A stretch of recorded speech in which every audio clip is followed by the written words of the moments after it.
Welcome to my 197th video on my work with OO gauge. I've got various things going on with locomotives at the moment, but those things are basically all on hold for one reason and another, so in this part I'll be working on a couple of wagons that I brought back from the recent Ancaster train show, fixing things as necessary and trying to see what I could do with these wagons. There'll be some running video at the end.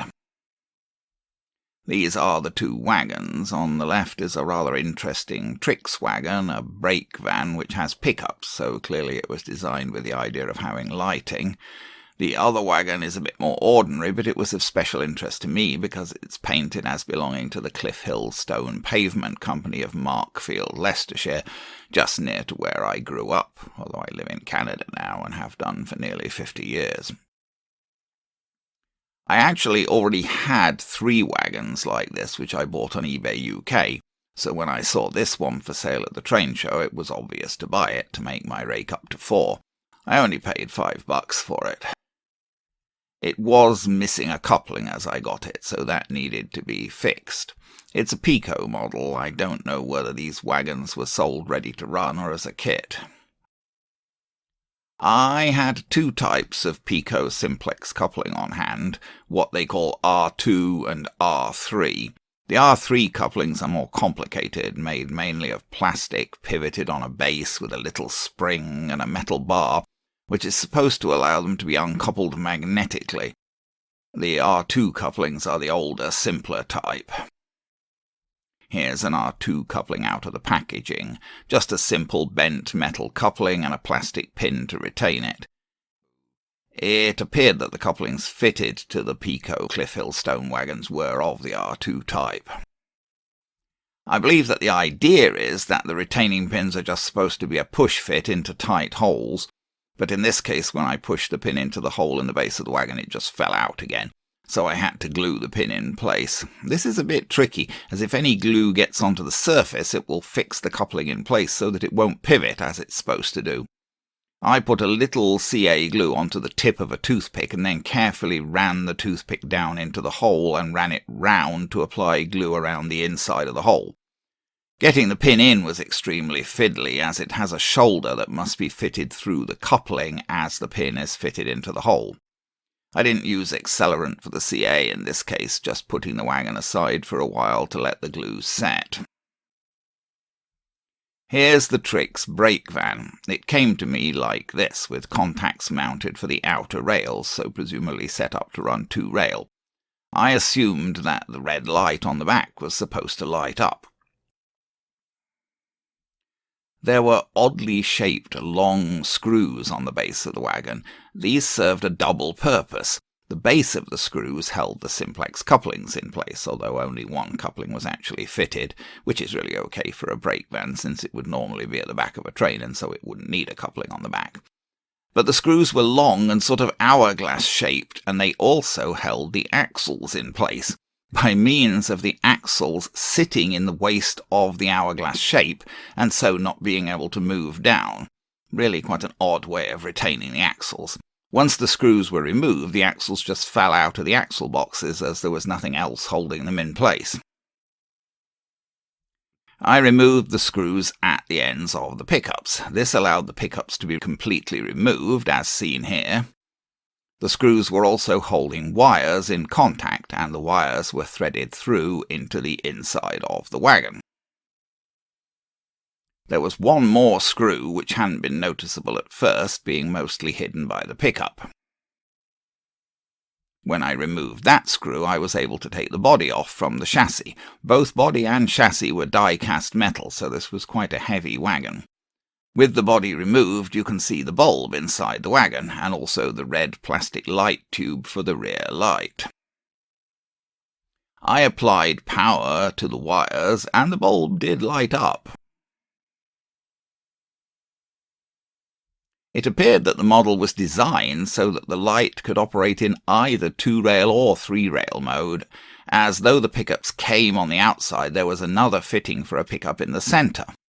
I pulled the wire from one side out from the bottom of the chassis. Then I threaded that wire back through the same hole as the other wire. It had previously gone through the screw hole for the centre pickup mounting. I mounted the second pickup in the centre position, with the wire that I had moved connected to it. I made connections to the centre and side pickups from my bench controller. When I turned on the power, the bulb did light up, although I couldn't really see any light in the red rear lamp, just in the windows of the van. I tried the van on my Dublo 3-rail tabletop like this. Sadly, it wasn't really a success. The pickups caused drag and also seemed to cause short circuits when going over points, and I really couldn't see any light in the van when running it on the Dublo track with the loco.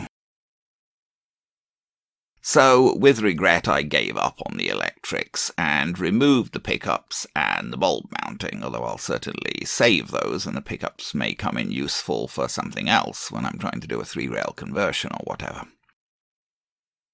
Even without the electrics, this was quite a nice little model. It was really very clever how it was created to support 2- or 3-rail operation. It was just a pity that the lighting didn't actually work usefully for me. So now I'll finish with a little running video with these wagons. So, with regret, I have given up on the electrics on this little Trix wagon because although I could get them to work on the bench, I could I changed them over to 3-rail and I could feed power to the central contact and the side contact and get the light to light up. On the tracks it just wasn't worth the trouble. They tended to cause short circuits going over the points, and the light didn't light up enough that you could actually see it anyway. So, sadly, it was not productive. So I've completely removed the contacts and the wires and the bulbs now. I also had to adjust his coupling a little bit, and we've got him hooked up now behind a meat wagon or something, and the end too. Now that's all the bad. So the bad news was, couldn't really, ultimately, although I played around with it and sort of got it working, and it was rather cunningly designed and all that you could make it work either 2-rail or 3-rail. Ultimately, I've just given up on the light business because it wasn't achieving anything. So that's the bad news. The good news is that, somewhat to my surprise, the thing runs over Hornby Dublo track, including Hornby Dublo points and whatever, with its Trix wheels, without wobbling particularly. I mean, it's not, so it's not got, although I thought the wheels looked as if they had reasonably large flanges, they're not the old Trix super large flang wheels, obviously, because they will not run. They just bounce around like nobody's business and derail all the time on Dublo points. So, swings and roundabouts. Electrics, no, been removed because they didn't do anything useful. In fact, they did harm. I couldn't get it to run like this with the electrics on it. Kept dragging and short-circuiting and messing around. But now with the electrics removed, as a simple brake van, and it's quite nice. It's made of metal chassis, metal body, and it runs quite nicely. So swings and roundabouts, there you go. Gave up on the electrics, but it's a functional brake van, and quite a nice little one, a little bit short for scale technically, as a lot of Trix things are. It's kind of like modelled on a Midland brake van, but it should really be longer. But still, it's a good solid little metal piece of metal rolling stock, and it does work, although I've given up on the electrics.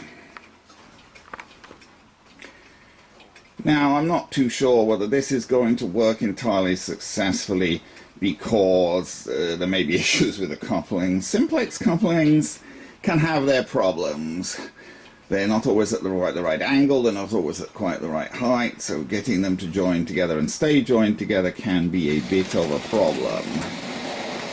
But still, we'll try. So this is the rake of 4 Markfield stone wagons. The one at the back is the one I just got that I added the coupling to. I know I haven't really noticed the distinction between. He's got a load of coal. I think it's meant to be coal. Oh, and see one. Oh, we've got a derailment, in fact. It ain't half difficult to make these things stay coupled together. I don't know whether these were kit built or what. They're Pico Wonderful Wagons. Whether that means they were sold by Pico Complete or whether they were built from kits, I don't know. But oh, terrific! Now the engine has just decided to stop. Why? Oh, it's probably derailed. Why is the engine derailed? Yes, I think it has. Who knows?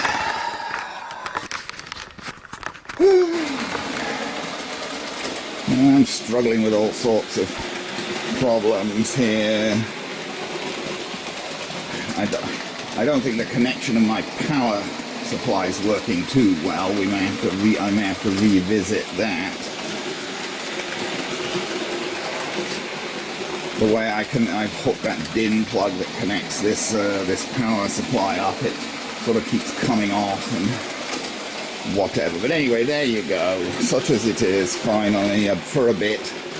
There's the rake of 4, what are they, Clifton Stone Company or something, Markfield, Leicestershire wagons going round with that Trix brake van on the back.